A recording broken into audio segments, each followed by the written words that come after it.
In this video, we'll learn how to add callouts, pointers, and text labels to images. First, let us look at pointers and text labels. These are probably the most commonly used elements on images. Let's add a pointer and a label to the URL field, or the search field, of the web page. For this, we first select the image and then click on Image Editor, which opens the image in the editor. The editor in Help and Manual also goes by the name Impict. Now in the image editor, click on the Insert Line/Arrow button on the toolbar on the left. The mouse cursor changes to a tiny square box with a plus sign on the top left corner. Click on the image where you would like to place the arrow. Make sure you click on a place in the image where it does not interfere with other illustrations of the image. Just as you click to drop the pointer, the line object dialog appears. Here, you can select the thickness of the line, color for the line, the type of arrowhead, and even the direction of the arrow.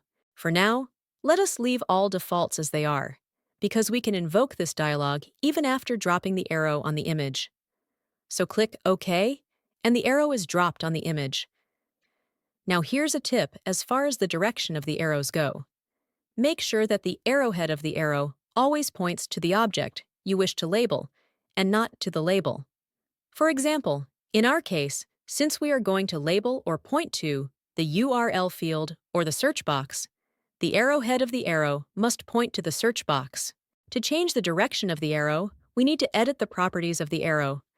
To do this, click on the arrow, and you should get the square dotted box around the image of the arrow. The square box has object handles that let you enlarge the arrow or reduce it in size. You can also click and drag the arrow to your desired location on the image. To make finer movements to relocate the arrow, use the Control key and the arrow keys of your keyboard.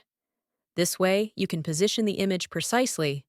To change the direction of the arrow, right-click anywhere on the arrow to invoke the shortcut menu. Note that, if you do not click anywhere on the arrow, you will invoke another shortcut menu that provides you a different set of options.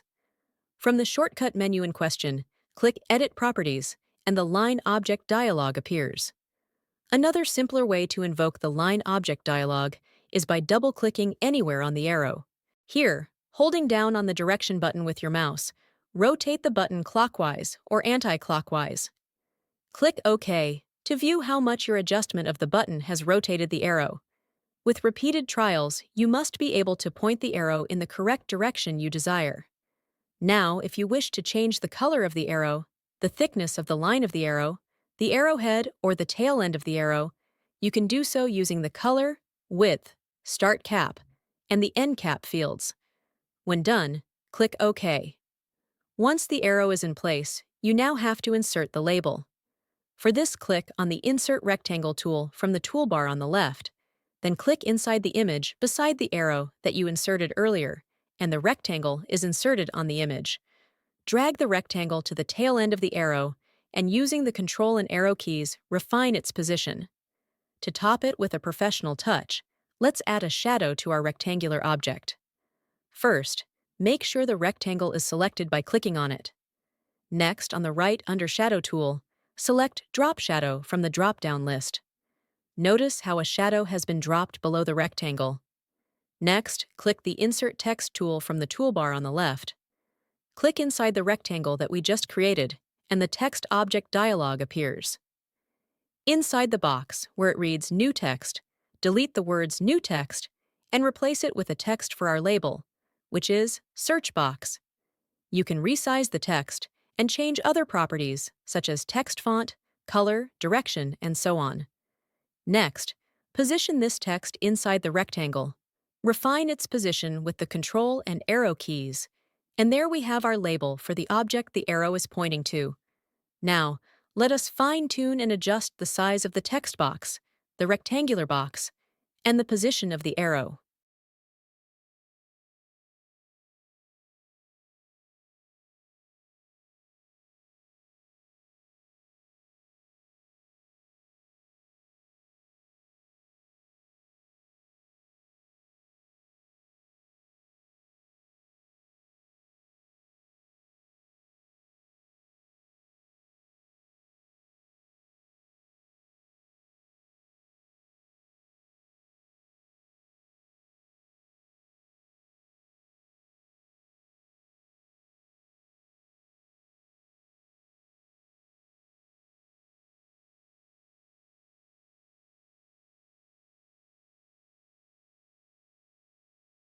Now, instead of going through the various steps of adding an arrow, a rectangular box, and a text label, and then refining them to our tastes, can there be a better method where all these tasks can be done in one shot?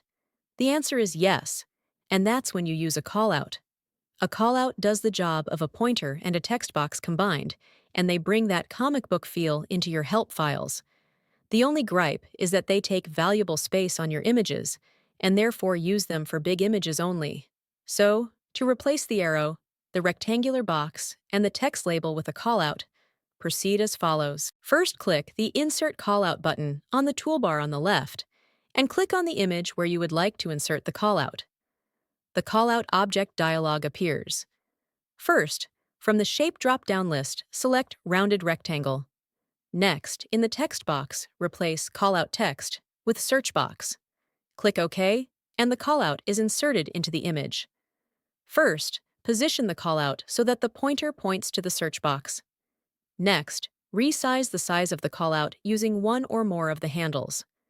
To increase the size of the pointer or change its position, double-click on the callout or right-click on the callout, and from the shortcut menu, click on Edit Properties to invoke the callout object dialog.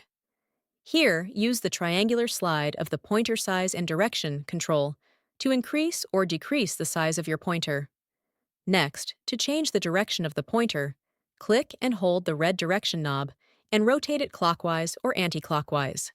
Click OK and observe the direction of the pointer that has been moved.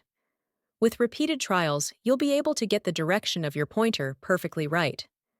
As with the rectangle we inserted earlier, for the text label, you can add a drop shadow to the callout too. You can also change the font of the text and change its size, make it bold, and so on. For this, double-click the callout, and in the callout object dialog that appears, click Change Font, and in the font dialog that appears, use the lists and controls to set your font.